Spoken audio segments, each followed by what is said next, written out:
Hey everybody, welcome back to Rudo Radio. It's the weekly wrestling podcast from SB Nation and Cage Side Seats. I'm Bill Hans, talking with me as always is Mark Normandin. How's it going, Mark? Pretty well. Good. You sound sad.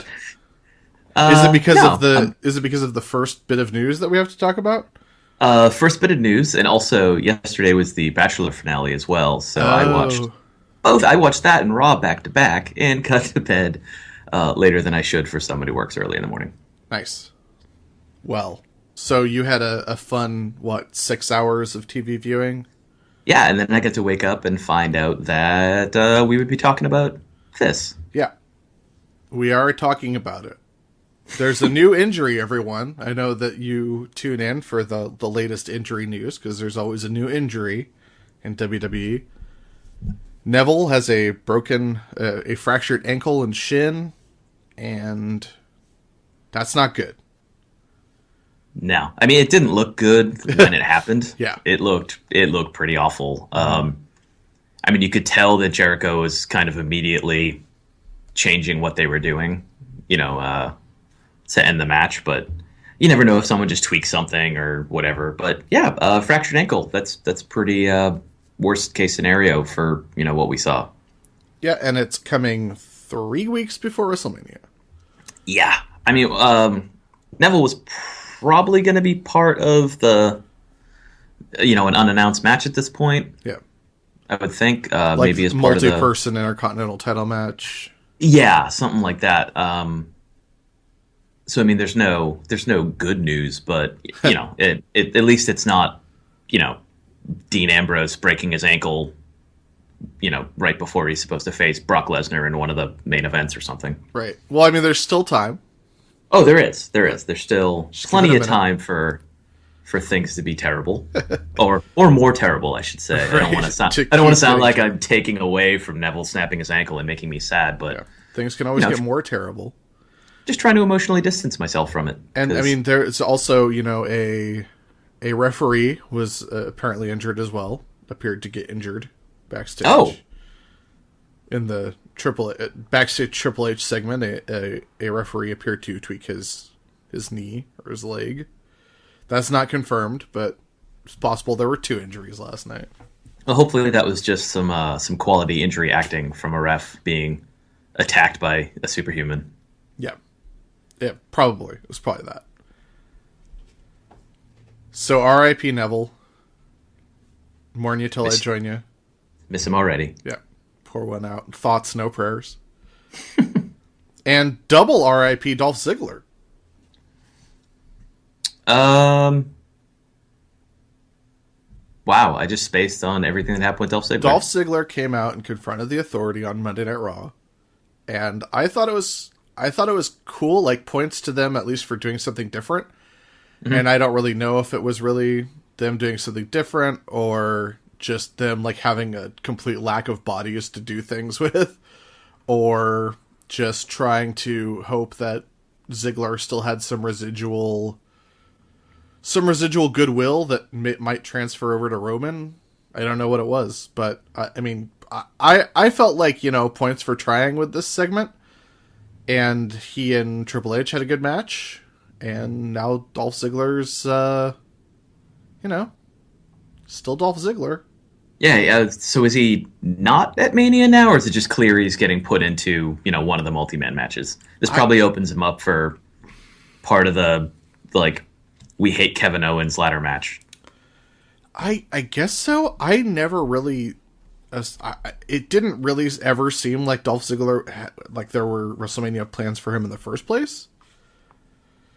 I hope the end game of this is that he joins the Authority and becomes like their new like Seth Rollins golden boy. I was really hoping that would happen when he was wearing the suit. Yeah. Like he was already prepackaged. Yes. So I thought that's what was going to happen there. I hope that he would join the Authority there, but I just hope that that's the end game. So like I said, once again, I guess points for trying something different, getting someone else in the mix with a top person, because Raw wasn't very exciting, Mark. I don't know if you I mean, you forgot what even we're talking about, so. Well, I remember the lead up to Ziggler. I just thought for a second that like I missed something, like because you said double RIP, and I was like, wait, was there an extra clause in there that I wasn't aware of? Yeah. So you induced a panic. No big deal. It's fine.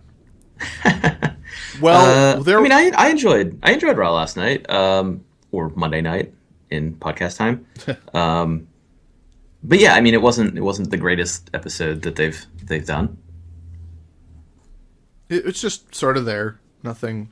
It was sort of the purgatory of episodes of Raw. Nothing good, nothing terrible. Just, I mean, nothing super memorable. Nothing truly awful. Just kind of hanging out. Yeah, I mean, it's a weird time too because they just did Roadblock, so they kind of ramped up for Roadblock. Mm-hmm. But then they had to slow it back down because, hey, there's still 3 Raws before Mania. Yeah. So, introducing some matches, furthering a few storylines. But yeah, it was definitely a kind of like tune in next Monday to see stuff probably get crazier. Yeah. It would also help if anybody cared that Roman Reigns came back. Right. Like like so much of the show hinged on a positive reaction to Roman Reigns, or at least it felt like it did. So then when he came back and he was getting booed, oh man, it was a weird decision to have Ziggler lose clean or have Roman Reigns come out right when the match ended. Like if you wanted to tie him to Ziggler, which is what I felt like they were doing with Reigns, why not have Triple H then go to like pedigree him through the announce table or just do something extra that then Roman could come out and be the savior for. Right. So it at least sounds like people care that Roman Reigns are back and not what happened, which was he showed up after a clean finish and then everyone was like, oh man. And it looks like the coming through the crowd entrance is over. Yeah, we couldn't tell if that was just a one-off so we could surprise him, but then again he just stood at the top of the ramp too, so and right. Stephanie's like, hey, he's over there. Yeah. A good time for running, probably. Yeah. Roman was like, no, I'm going to slowly saunter down here, looking handsome, getting booed, make this take as long as possible. I do like that because the heel, the surprise thing is like someone's music hits and you turn to look at the ramp and they come from behind you through the crowd. And like this is Roman Reigns' version of that is like he surprises people by walking through the entire backstage area where there's like people who could like tell the ref that someone's coming or yeah. Anyway, the next bit of news that we've got, or rumor, I guess, because nothing's really news, everything's just rumors. So earlier, Wade Barrett, the news came out that he's given his notice that he's going to leave this summer when his contract's up. But during Brian Alvarez's show on Friday, he reported that another WWE star put in their notice this past week. And he didn't give any names. But what he did say is that some people would be thrilled to hear about this person giving his notice. Now, that would indicate that the person who gave their notice is someone who's not well liked or that someone that the fans are tired of. But I think it's possible that Dolph Ziggler gave his notice, even though he just recently re-signed. I think with everything that Ziggler's been doing on television, and especially after this past week, like, if he's not going to join the Authority, man, there's just nothing for him to do. Like, there's nowhere for him to go at this point. So it would sort of make sense. Like, he's been doing the comedy stuff more and more. He's been doing stand-up. He's been doing improv.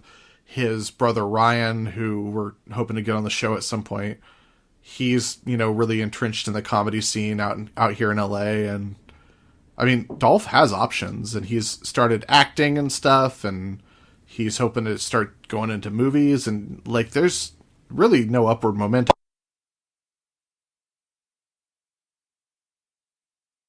One of the very few people that like the crowd will just always be ready for him to do anything. Like, that was sort of disproved a little bit this past week when he was standing up to the Authority and nobody in Pittsburgh really cared, but that might just be an anomalous crowd. Who knows? But Dolph definitely doesn't have to do this anymore.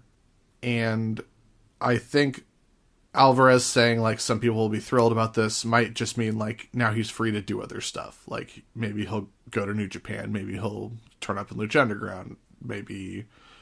But maybe they'll just be happy that he's, free of his contract. Now, if it's, do you think there's any possibility it might be Dolph? I think it makes sense. Combining the half of it that you thought of with the half of it that I thought of was, I couldn't think of someone on the roster who it, could be otherwise. I was really stuck on, like, someone people will be happy to see go is such kind of a vague thing. I think there's a couple people that would be happy. I think there's a couple names that it could be of, like, people, like, being like, oh, nice. Like, I think one would be Big Show, but I don't think that he'll give his notice without, like, having a retirement angle. I don't think that that's really something that would happen. Yeah, that feels more like a Big Show's retiring, not right. Gave his notice, right. And same with Kane. Mm-hmm. I think another possibility, even though it would be super soon, would be Del Rio. Yeah, he was one of the few names I came up with. But again, it just seemed like, well, he just got here, and it's not like he already forgot what not WWE is like, which is what pushed him back to WWE in the first place. Another name could be.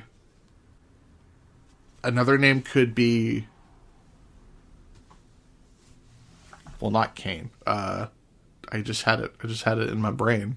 Sheamus? No, it definitely won't be Sheamus. He's gonna have that Teenage Mutant Ninja Turtle money now. Yeah, it could be Sheamus. That's total. Oh, the other name I thought of was Sin Cara. Oh yeah. We'd all be happy because that would effectively end the curse, I guess. Well, I mean, it's always possible that they would just, like, put Bo Dallas under the mask. I wish they would do that, actually. With, like, a big fake tattoo on his arm. He wouldn't try to act like Sin Cara at all. You'd just be clearly Bo under a mask. Yeah. Also, like, something that would make people really happy, although this is sort of thinking outside of the box a little and just sort of running rampant with this rumor, could be, like, JBL or Michael Cole. Like, I don't think it would be Michael Cole, but imagine if it was JBL. Yeah, that's the thing. We have to go to these places where it just doesn't seem realistic, which is why I'm glad you thought of that Ziggler thing, because that makes sense. Yeah. Because Ziggler wouldn't be taken away from us. He would just be in a different form and probably higher on a card in another company than in WWE, which is what would make people happy. Yeah. I think it's actually kind of awesome that, like, you say, like, this is a name that people will be thrilled about that's leaving, and, like, we have to think really hard to be like, man, who would people be excited about not being in the WWE anymore? Like, that's when you step back and think about it like that, that's a really nice space for WWE to be in right now. Yeah, it's good. And it's nice to be thinking it not because, like, oh, we want this guy out of wrestling too. It's because he'll be doing different wrestling. Right. Also, just real quick, while we're talking about, like, people that I'm sure that there would be a lot of people who would be really happy about Ryback leaving. I wouldn't be one of them, but I don't think there's any chance in hell that Ryback would ever put his notice in. No. Especially given his, like, past statements of, like, I want to be the next John Cena. I want to prove to Vince that I can, be the guy on top for years to come. I mean, no one with that many t-shirts and accessories is going to leave the company either. Yes. I haven't really been paying attention, so he's gone to the big guy, the black trunks. Has he still been coming out with all his, like, fluorescent gear on? No. Okay. He's just been coming out angrier. He's not doing the taunts. Feed me more chance. Yeah. No, it's good. I love the new direction for Ryback. I think it's really great. I think it's working. I think he's really good as a heel, and he's really good as a heel who, like, doesn't take crap and just wants to beat people up and get the hell out of there. I think that's good. It's good stuff. Yeah. There's another similar rumor, Mark, that you brought up. Someone's thinking about leaving Lucha Underground because they're upset about the creative direction. which is kind of an amazing sentence to even think. But I assume they mean their personal creative direction and not overall. Did they say it was like a high level? Yeah, I think they said like a main eventer or top talent. I mean, there have been just right off the bat, there have been rumblings in the past that like Rey Mysterio's Lucha Underground tenure might be a one season and done, much like Alberto Del Rio. Mm-hmm. I believe he is appearing at South by Southwest, the non-temple show that Lucha Underground is doing, but that's not to preclude him from just piecing out, because they've talked more and more in the past months. They've talked more and more about how like Ray and WWE might be able to come back to another agreement of a part-time gig for better money. I believe the rumor said it was someone who hasn't been in a major U.S. promotion before. Oh, all right. So that's more information. Yeah, no. So no WWE, no TNA. Those are the two. It's major. Definitely Prince Puma then. It's absolutely Prince Puma, because I don't like one if Pentagon Jr. or Mil Muertes, who are also main eventers, if it's one of those people who is thinking about leaving Lucha Underground, like that just means like they'll just not do Lucha Underground and they'll keep doing AAA because their main eventers there too, Yeah, well, and I think Mill was in TNA. Oh, right? Was he? Judas Macias? Or whoever might be under the mask? Yeah, as his AAA character, I should say. Got it. Should we cut that out? I don't know. No, Lucha Underground doesn't care about that shit. I respect that when it is asked to be respected. Although, so we're sort of leaning toward whoever it might be under the Prince Puma mask as being the disgruntled party here. Oh yeah, huh? Well, I mean, he says it constantly. Yeah, he hates kayfabe. It's like half his googs at everyone. Mark, our mutual friend Michael Clare. You're familiar with Michael Clare? Yes, he works for MLB. He, I took him to a PWG show. It was his first live wrestling thing, and then we were at a Dodgers game with a big group of people, and we were hanging out, and I think he went to like a day of Bola with us, but he went to a day of Bola with us, so that was his second wrestling thing, and he was like, yeah, I've been like watching Lucha Underground clips to get ready for all the Lucha Underground people who are coming in, and he's like, man, I'm sad that Prince Puma's not going to be at Bola, because he's awesome, he's amazing. I was like, Michael, you've seen Prince Puma before at PWG. And he's like, really? Who is it? And he could not figure it. Like, I was giving him hints. I was like, think about what Prince Puma looks like. Maybe he has some distinguishing characteristics. And he literally couldn't puzzle it through until I told him. So shit works, man. It does, yeah. It's the Clark Kent thing. So never hopefully, Michael Clare, if you're a superhero, you have him as a friend. He'll be your cover. It couldn't have been glasses now. It couldn't have been Clark. He's a stumble bum. Doesn't look anything like that caped guy. He's got glasses. I was wondering if it's Pentagon Jr. because he has been wrestling in the United States more. Yeah. He seems to get more of a reaction in America than he does in AAA. I think that's just because, he's more exotic than... Yeah, but I do wonder if, that's a guy who maybe he's getting... Because I can't see him... he keeps, teasing shooting up the card, but I'm not sure if he actually is going to. Mm-hmm. So I don't know, maybe that's someone he's frustrated. And, Puma's in a situation where I bet he could probably work out a deal to be Puma in Lucha Underground, but not be Puma elsewhere. I don't know. Not in WWE though. Not in maybe in NXT, but not. No, I don't know. There's no chance. There's absolutely no chance of that happening. Well, he's got. I think he's got another season on his deal anyway. He's got a 7-year contract. Is it that long? I thought it was 3. Like basically everyone who signs with Lucha Underground, with the exception of like Ray or Alberto, like they're 7-year contracts, and they're fairly binding. Like WWE has actively been trying to sign Prince Puma for like since Lucha Underground started, and trying to find a way to get him out of his contract. Would it have to be a AAA guy then, since they're on a AAA contract? I mean, it doesn't. I don't think it has to be anyone. Like I don't think someone. No, I mean, like I think like if someone causes a stink and they're like, I want my release. I'm not going to wrestle for this company until you let me out of like.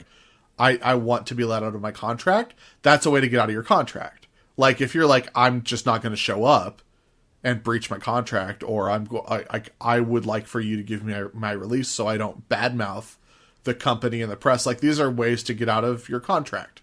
Like if they release you from your contract, then you're out of your contract. But so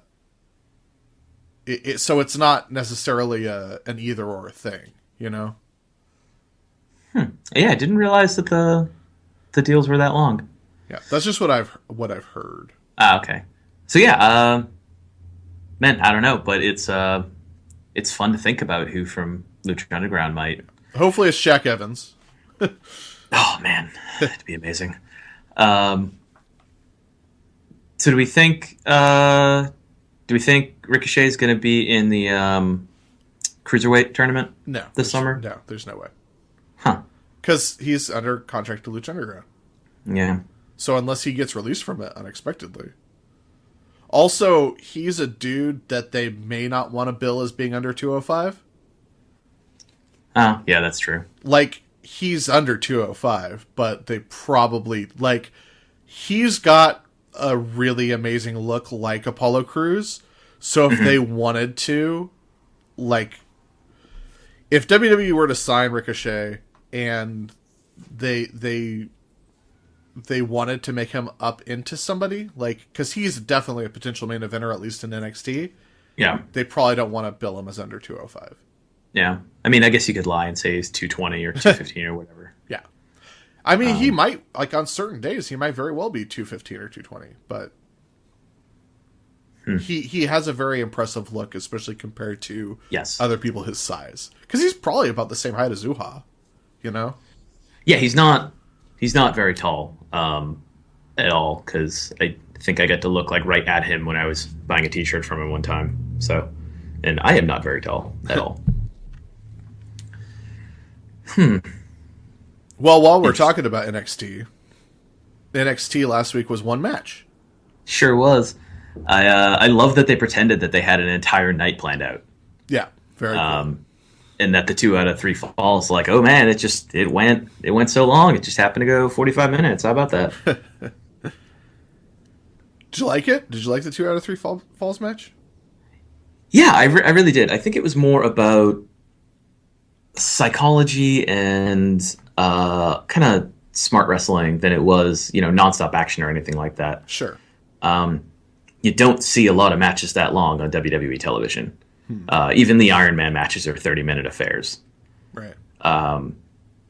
So I think it took the crowd a while to get into it, and that probably harmed the beginning of the match. But, Zayn did a great job, I thought, of selling throughout the whole time, showing that he was kind of overmatched, but that he was refusing to give up. And Joe is on point with just every little detail, laughing at Zayn and kind of just showing off that, at the end of this match, he's still gonna be bigger and stronger than Zayn while they're both tired, things like that. I really enjoyed it. Yeah, I thought it was good. How do you rank it against the Sammy Cesaro 2 out of 3 falls? I think that's better. But they were telling a different story there too. So I think I like Cesaro and Sammy better. And not really just because it was short. I think it was a tighter match, and it was telling a very different story. It was Sami Zayn's like breakout party for NXT, and it carried a little more to it, I thought, emotionally. It's real, just like one of the early NXT Classic matches. Yeah.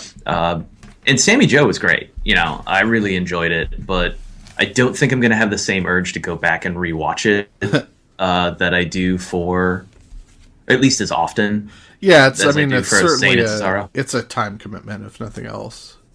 Yeah, and knowing where it goes would make it easier to watch it a second time, I think. But, you know, I can't always just be like, okay, 45 minutes. You know, it's like a nice thing to watch when it happened, and I'm glad that they did it, and glad the crowd eventually got into it. But yes, they're very different for being the same format. Yeah. So there's really nothing else to talk about regarding NXT, but let's talk about Roadblock thoughts, which included some NXT talent.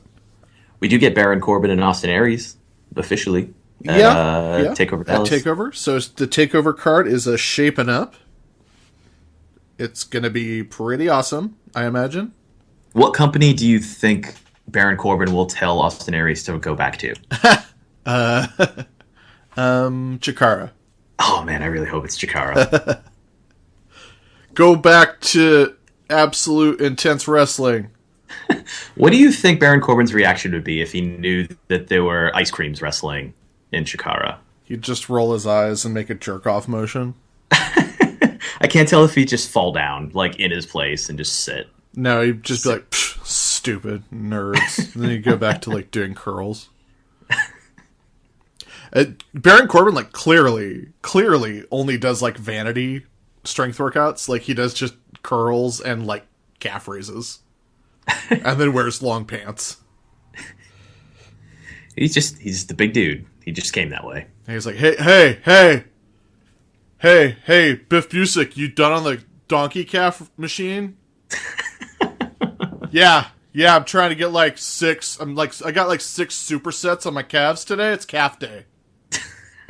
Every day is calf day. Yeah, I wear long pants. Shut up, nerd. He pushes him into a locker. Busick tweeted out, rest R.I.P. Biff Busick, which I assume means that he finally picked a name, so he will not be Chris Gerard, in future tapings. Yeah, I don't know what it's going to be. Maybe it's going to be like Buff Basic. I hope they keep Biff. Work it some other way where it's not Biff Busick. Yeah. But well, I mean, Biff Busick has never used this catchphrase, and he probably would never will. But like, I think a good way to market him in NXT is to say he's Biff and he's the stiff.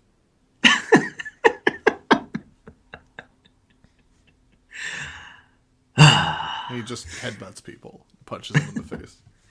I'm very excited for him to hurt people. I'm excited for him to be in NXT, but honestly, like, based on what we've seen from him so far in NXT, I think it's going to take him a little while to get the crowd on his side. Because he works, the grapple fuck style. And it's great that he does, because that's not something that NXT really has. But he's instantly going to be like one of the least flashy guys in NXT. Yeah, I'm guessing that's probably part of why there were so many really hard elbows he was throwing in his debut. Just so, if nothing else, you're going to see people get hit really hard with forearms. Right. As I was saying, let's talk about Roadblock. We had the WWE main roster televised debut of the realest guys in the room. It was awesome. They got an amazing reaction. They had the best match of the night, probably. Both them and the Revival was terrific. One of the best hot tag cutoffs I've ever seen. With Dawson just pouncing Enzo completely out of the ring. Totally awesome. What'd you think of the match? Oh, man, they worked me so hard with one of those near falls. Dude, a couple of those near falls were unbelievable. Just unbelievable. It was a lot of fun. It felt like it took the crowd a little bit to admit they knew the intro for Enzo and Cass.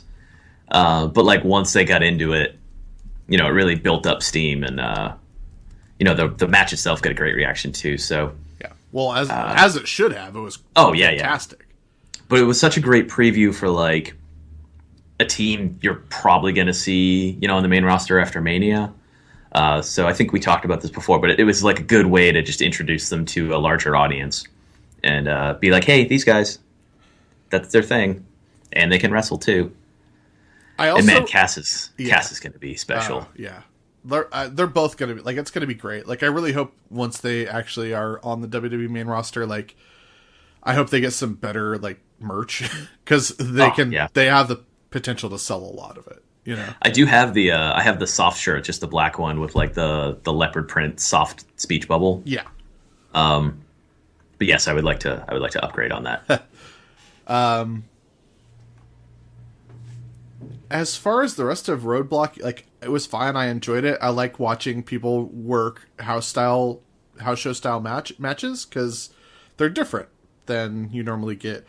And we got some of that in on Beast from the East, but we really got a lot of it here. We got a long match between Stardust and Sammy that I thought was fine. We got a long match between Evil Chris Jericho and Jack Swagger that I was unexpectedly awesome. Like, unexpected just in the sense of, like, I didn't expect Jack Swagger to be on that show.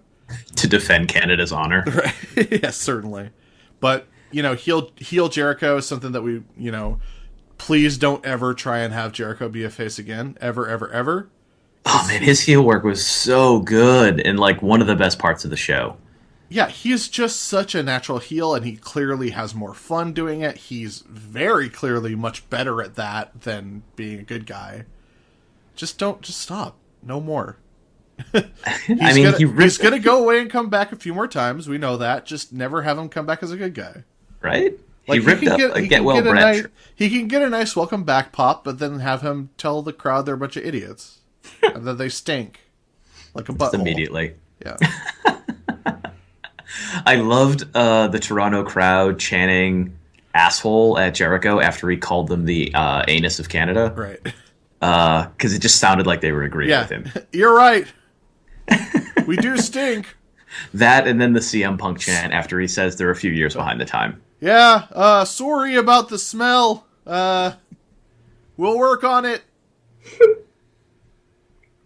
Welcome back. The best moment was him ripping up the Bret Hart sign, though. Yeah. The Get Well Brett sign. I didn't catch it on the broadcast, like, as it happened, but then it showed up on my Twitter feed a lot, and oh man, that's just such a Jericho thing.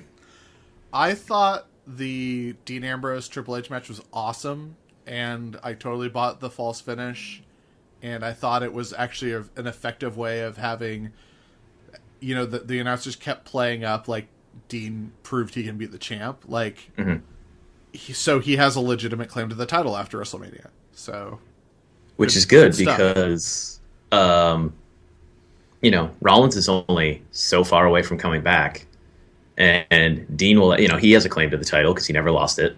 Yeah. Presumably, Roman will have the title. Dean has a claim to the title. SummerSlam's going to be pretty cool. That's what I'm trying to say. Yeah, I just hope that if they ever do a main event that's a triple threat Shield for the title, like, they save it for Mania. Like, I hope that's next year's main event at WrestleMania. That'd be fantastic to save it for Mania too. But yeah, because I think SummerSlam, like, it would be awesome, but I think it would be a little soon. Yeah, I guess, they can come up with another reason for Dean to have claim to the title, I guess, because he seems to be the one who's going to shift the most between main event and wherever they need him. Yeah. Seth and Roman obviously are up top. Although, man, that Roadblock match is really, we've been kind of hoping for confirmation that WWE really does know what they have in Dean Ambrose. I think they've pretty clearly known for a while. Yeah, but this is more like for the ever skeptical, ever cynical. I feel like it's a lot harder to say they don't know what they have after. I think that they clearly see that, like, he's the easiest for people to get behind. He's got that Dolph Ziggler thing of, like, they're always going to be ready to go for Dean. So it's a double-edged sword because since people love Dean the most and want to see him succeed the most, it's actually less important that they protect him. Yeah. Because, like, people could potentially turn on Seth at any time and get sick of him, like, as silly as that seems. So you got to keep Seth in the main event. And, you know, the story of Seth before he got injured was that he's sort of incompetent and he's better than the Authority. So he's always sort of going to look like an ass. But he was still in the main event all the time. And sort of like kept a focus, kept a spot. Whereas, and Roman, of course, they're, you know, having all sorts of trouble with Roman, but it's important that they continue to make Seth and Roman look like big deals and make them look important and keep them in prominent spots. Whereas Dean Ambrose, they're like, all right, we know when it's time, people will be there for him, and we know that in case of emergency, we can break the Dean Ambrose glass. So, in the meantime, let's focus our energy on the people who need energy and focus, as opposed to, like, they don't have to put in as much work with Dean. Yeah, he can just kind of show up at the moment. I mean, we even saw some of this from Bray on Raw last week. Yeah, for sure. Yeah. Where he just touches the belt for half a second and everyone knows all of a sudden fantasy booking like 6 months out. Yeah. So. Yep, for sure. I enjoyed Roadblock. It was a good use of a Saturday night. Yeah, absolutely. I also enjoy those house show style matches, and they're so different from what you normally see on television. I mean, it's like in the name, that's why. But you know, it's fun to see those, and I know not everyone is into that sort of thing, but hey, I like a good house show. Yeah. Let's shift gears a bit, because Lucha Underground has wizards now. I mean, how could they not?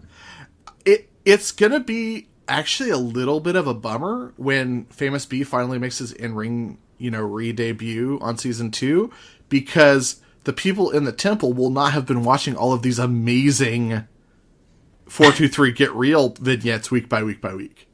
Yeah, hopefully they just carry over their love of Famous B from last season. Oh, they certainly will, because he's a hometown guy, so they'll be up for him. But it wouldn't be the same as, oh yeah, you know, like if people have been watching at home for, you know, these past like 8 weeks, and then like, oh shit, it's him, it's the guy from the commercials. Do you think at some point they're going to have to start showing some of those vignettes during, or is there just a fear that like a lot of that stuff will leak out, or I think kind of spoil the television product? I think it's just not necessary. I think that at this point, when people go to the temple, they know the characters, and they're going to be surprised enough by like what has happened between what they've seen on television in the past week and what they're looking at live. Like I'm going to be encountering that this week when I go to a season 3 taping, not knowing what has happened in the whole rest of season 2. And I'm going to be very confused and probably concerned and alarmed. So there's that. Like, you already know the characters, you know the debuting people, because usually the debuting people either have a very clear character or they are people you already know from other promotions and whatnot. And they've usually done a really good job of like, here's the story here's enough of the story that you need to know to follow the match, and here's the story that we're telling in the match, as opposed to like, oh, by the way, Pentagon tried to break Katrina's arm. Like, that's not real. Like, it adds a lot of flavor and a lot of context and a lot of backstory, but it's not anything that you really need to see to understand what's happening. That's fair. And they usually like do stuff like, for example, Cage calling out Johnny Mundo and Taya answering the challenge in the ring with promos, you know? Which was a lot of fun, by the way. That match fucking ruled. That was amazing. I loved that match. Yeah, I thought a great way of showing Taya respect as, you know, like, ooh, intergender, was to not do... They didn't go back to the normal tropes of, like... You know, the announcers are still pushing a little too hard sometimes, so they're like, there's nothing special about a woman wrestling a man, except we're going to keep telling you how not special it is, which then makes it seem weird. But I thought they did a lot of good things. Like, man, he let her have it. Yeah. Also, you know? She's the only. I think she's the only woman in the company who could legitimately like stand up to Cage and take a beating like that. Yeah, I mean, she took the same beating that Cage has given to, a number of people. Like, he was tossing Mac around like that. Yeah. So, And we saw the debut of Marty the Moth's sister, who looks completely badass, Mariposa. I think, like, the payoff was definitely, like, they did drop the ball pretty hard with that weird interstitial week yeah. of, like, oh, now she's not traumatized, and now everything's fine. But were we just seeing something through, like, the lens of, like, their horror movie filter? Like, that it didn't happen exactly that way? I feel like that's the way I'm now justifying this. So you're saying that the previous week was, like, an unreliable narrator week of... Yeah. Interesting. Yeah. It's like the end of every Arrested Development episode where they would reference the things that actually never happened. Yeah. I thought the payoff of Mariposa was, like, definitely worth, like, all of the build up, though, because I definitely wasn't expecting something like that. Yeah. Didn't know there would be a mask involved, for one. Oh, I absolutely knew there would be a mask. And, like, I didn't know who it was going to be either. So, but I didn't know there was going to be, like, a mankind mask with, like, leather moth wings. So awesome.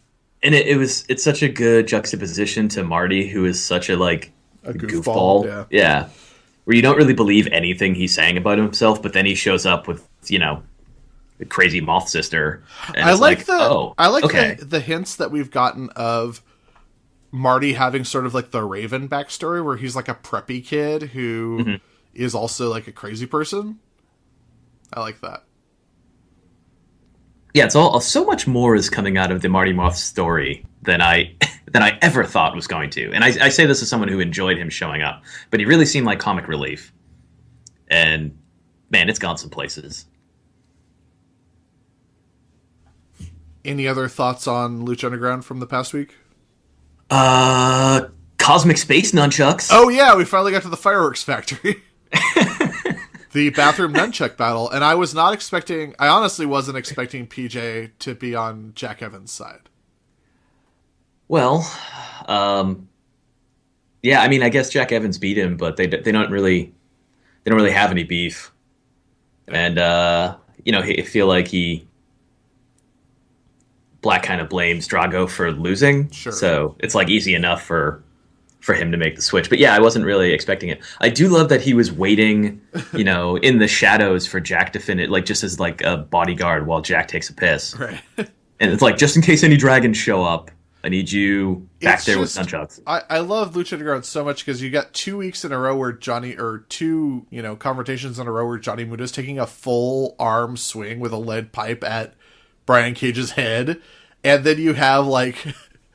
PJ Black shows up in the restroom, and the first thing he does is hit Drago full across the face with a fucking nunchuck. not across the back, not like jabbing it in his stomach, but just like whap.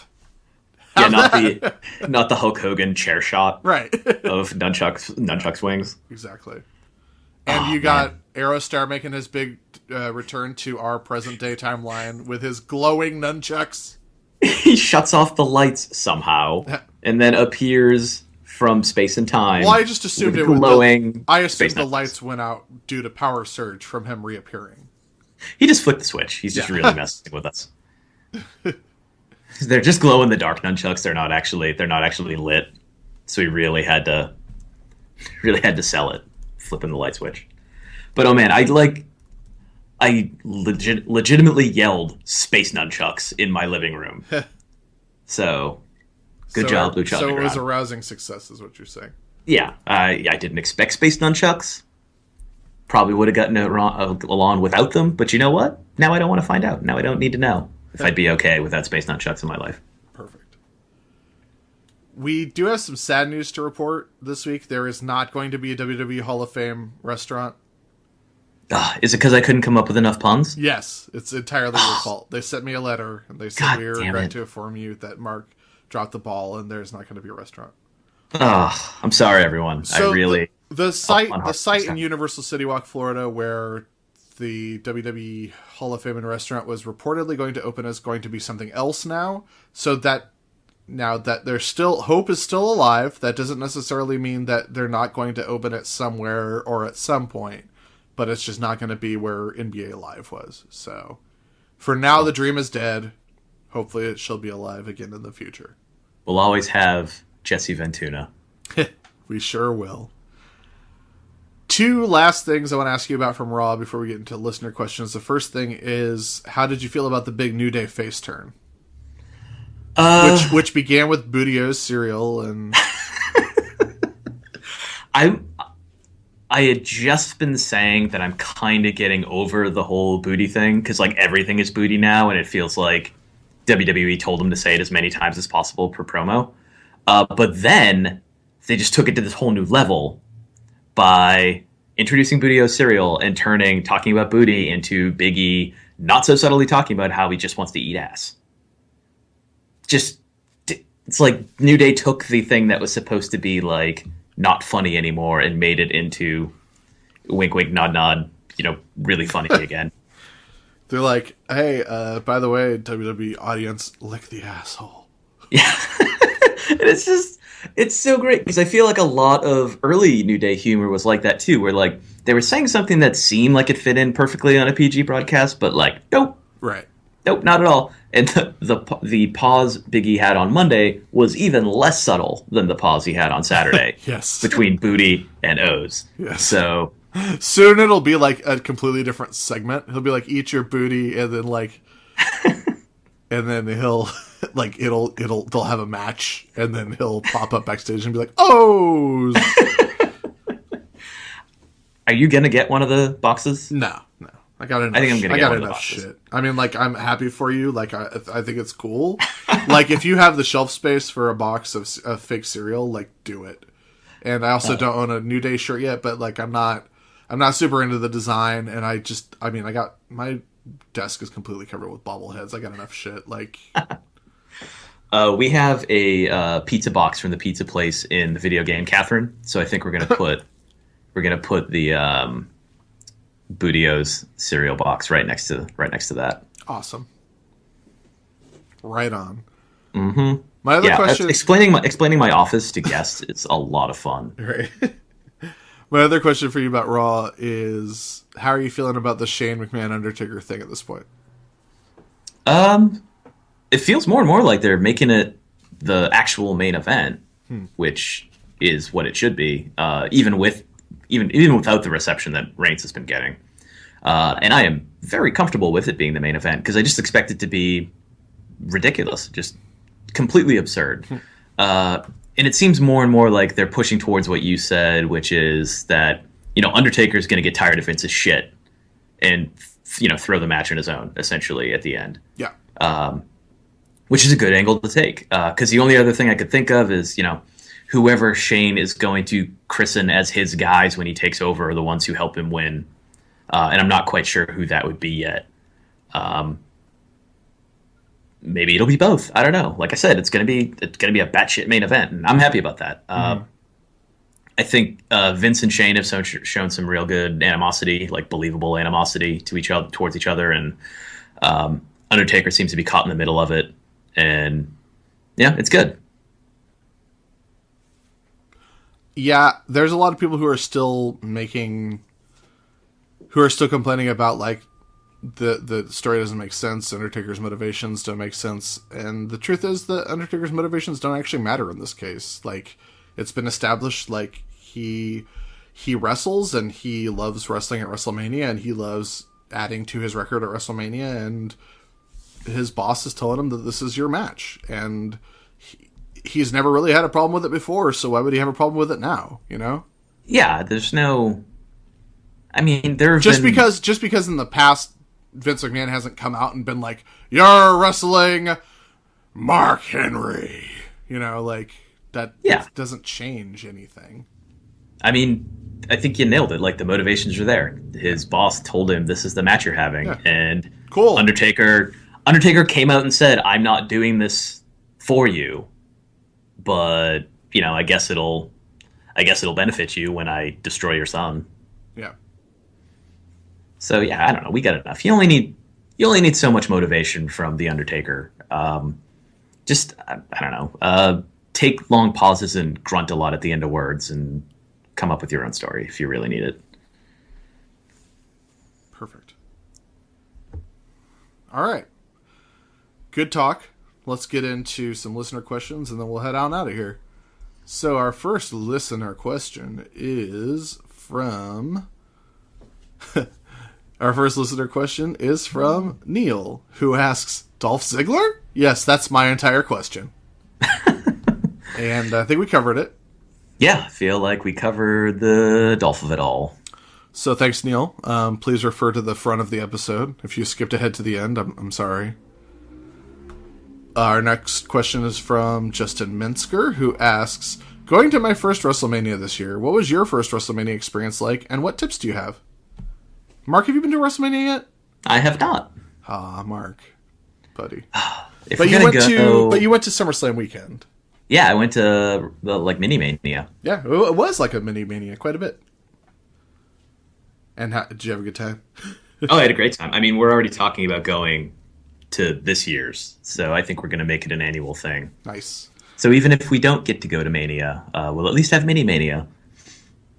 Yeah, I'm sure I'm gonna hear every day for the rest of the year that we should go to Mania next year because it's in Orlando where my brother-in-law lives. So, then I can't be like, but it's expensive.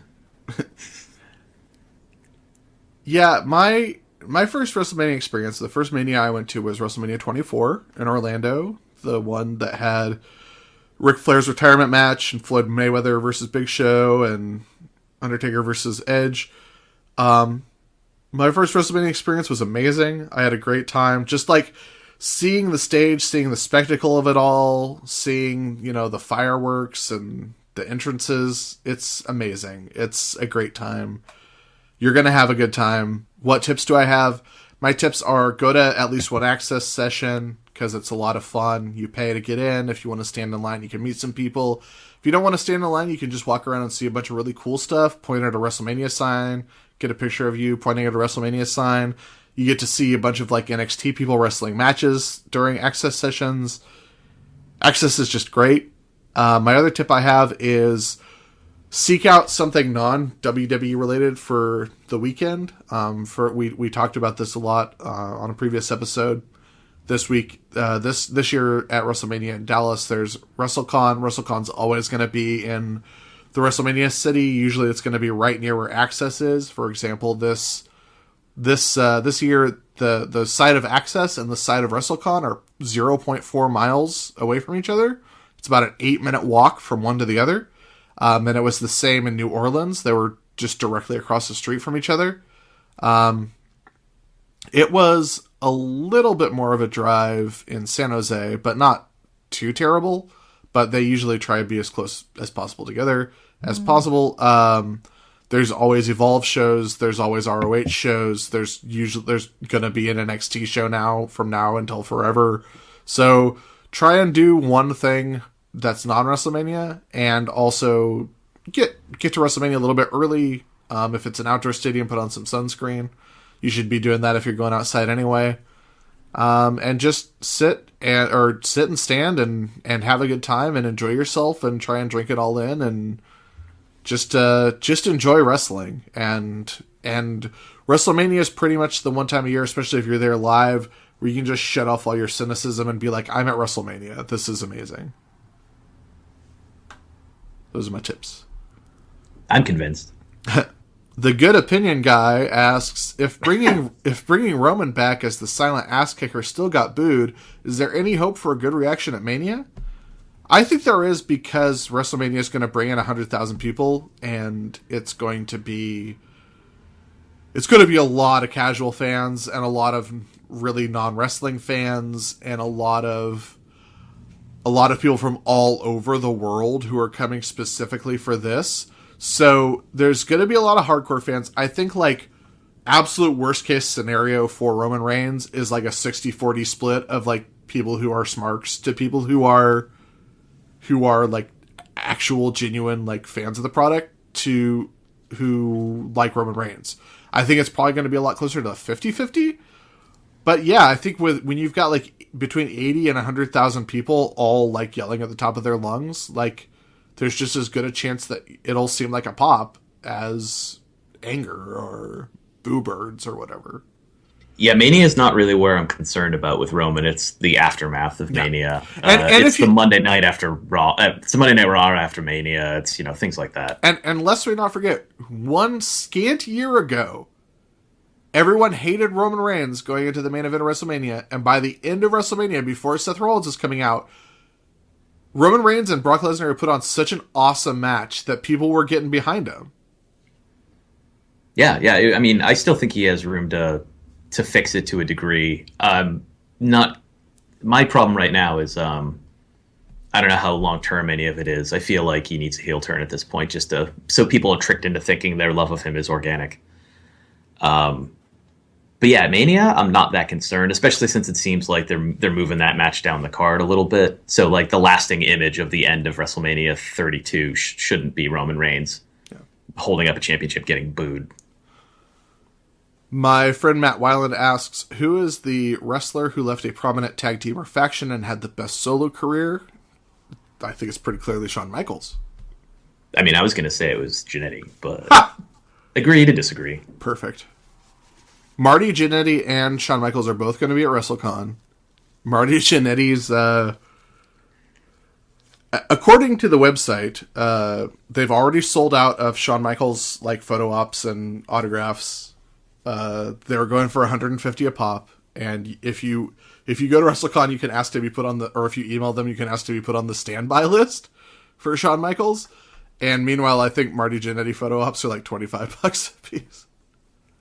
I mean, they know. I'm not insulting anyone. It's just interesting to like that. That's a pretty good encapsulation of where things have gone. Yeah. Sports Yelling asks, when will Bayley come up to the main roster? I think after WrestleMania. Yeah, after she recovers from whatever Asuka does to her. Right. I think that she may remain in NXT for like up to 2 months after WrestleMania, but most likely she'll come up pretty soon after WrestleMania while finishing out her storylines in NXT. Yeah, I'd assume she does the Sasha thing where, moves up, but also sticks around to, see if she can win her title back. Mm-hmm.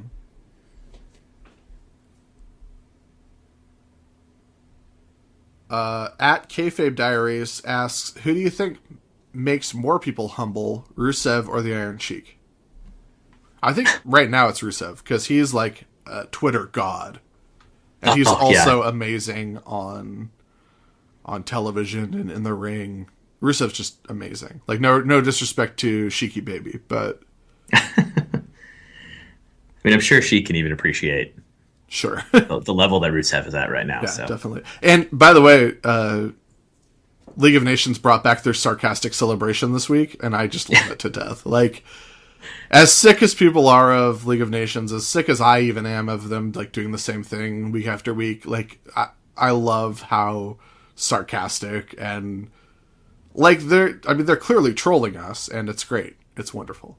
Like, I love that they put down their own teammates to be like, no, you face the shitty version of our team. Yeah. Now you face the real one. Yes. Chris Osborne asks, is it bad to get smarks on Reigns' side by putting Triple H in 2 great matches in 3 nights? Is it bad to get smarks on Reigns' side by putting Triple H in 2 great matches in 3 nights? I think he's asking... does this hurt Reigns? Yeah, because I was like, don't you want those people to be on Reigns' side? Like, they're the ones we're afraid of booing. I think he's sort of getting at this approach is backfiring on Roman Reigns and sort of lending not credence, but adding more fuel to the false flag fire. What are they calling it? A political hit? Yeah. So good. I love it. Roman Reigns' push is a false flag, Mark. Yeah, I hope at this point they're just doing things intentionally to like make that seem even more realistic, but I'm still sticking with my, Occam's razor side of things. Yeah, definitely. If it turns out I'm wrong, it it'd be really impressive in hindsight. Yes. It's like, wow, wrestling is killer, man. You guys are really ruthless. Any final thoughts, Mark, before we head out of here? We didn't mention Charlotte and Talia at Roadblock. I really enjoyed that. Yeah, good match. Ric Flair getting involved once again. Mm-hmm. So. And I'm glad that we've got some clarification on the Lana Brie Bella situation, and that they are not going to have a singles match at Mania. Really looks like it's built into a 6-person tag, which much better. Yeah. More paydays, more protection for Lana. Mm-hmm. Great. Yeah. I am thrilled. Good idea. I'm excited about Paige and Foxy and Naomi and Tamina all getting on the card, because certainly almost all these women deserve a chance to get a WrestleMania moment, get some time in the spotlight. Yeah, and the more they lean on tag team wrestling in the women's division, the more optimistic I get about eventually introducing women's tag titles. Yeah. Whereas if they were just like, let's throw everyone in a Divas Battle Royal on the pre-show, then I would not have the same fuzzy feelings about the future of the non-main event part of the division. Speaking of pre-show, we've definitely got a pre-show match announced, because the Usos are going to face the Dudley Boys at WrestleMania. Yeah, I was just wondering where they were. It was like, wait, we haven't seen the Usos in a while. And, them and the Dudleys, like, nothing ever came of that. And then, I don't know if it was because they weren't scheduled for Roadblock, so they kind of out of sight for a little bit. But hey, there they are. Yeah. So it'll be inoffensive, but it's certainly not anything that's going to set the world on fire. I think one of the, I think the only reaction to them announcing this match for WrestleMania is sort of like, oh, okay. Yeah, well, the pre-show's so long for Mania compared to the other ones that. You kind of you can't have all the matches be like, oh man, that should be a match that's on the main. Yeah. Because you still kind of need a break, and people are still filtering in, and people at home are filling bowls with nachos and things. So fill a bowl with the nachos. Perfect. Yeah. That's what I want to do every day. Oh yeah. Yeah. So there's going to be at least 2 matches on the pre-show, and it's okay if not everything is exciting. It's okay if not every match announcement is exciting to you of hey, this is a match that's going to knock your socks off, because we know all of WrestleMania is going to be awesome, so don't worry about it. Yeah, it's not like, it's not like you're going to see some match and be like, oh wow, not only was I not excited by this announcement, but they weren't even trying when it happened. Yeah. And they're also, even if they were to be and R-Truth's going to wrestle Curtis Axel again, that might be the most underwhelming announcement of all time, but they'll find a way to make it fun. Yeah. Yeah. R-Truth will think he's at the previous year's Mania. Yes, perfect. He'll get a ladder out again. While we're on the pre-show subject, sometimes I think it's annoying when people are like, how come this is on the pre-show instead of the main? It's like, well, because they want people to watch something if they haven't decided to buy it yet. Right. Or commit their time to it, or any number of things. Because they show the pre-show. You don't need the network to watch the pre-show. Right. It's going to be on YouTube and Facebook. Yeah. So put on a entertaining match in the pre-show. Yeah. And then people might be like, hey, you know what? I'm gonna watch the actual show. And honestly, if you don't have WWE Network and you don't want to just take the time to get a free month to see WrestleMania, I don't know what the deal is. There's really no excuse. Yeah, they're free. WrestleMania is the most expensive pay-per-view, so if you're going to get, want to try out the network, this is the one. Yeah. But we're not talking to anyone on this podcast that's doing that at this point. So, last little thing that's not wrestling related. Get excited, people, because on Friday, Daredevil season 2 on Netflix. Oh. Yeah. I'm glad I didn't make any plans. Yeah, right? So, anyway, thank you so much for listening, as always. Check out CageSideSeats.com. Check out SBNation.com/wrestling. We're going to have lots of content there leading up to the big show, and also might have content about the big show. Who knows? If you if you enjoy our podcast in any way, we invite you to rate, review, and subscribe on iTunes. And if you don't even want to take the time to think of an iTunes review to leave, here's what you do.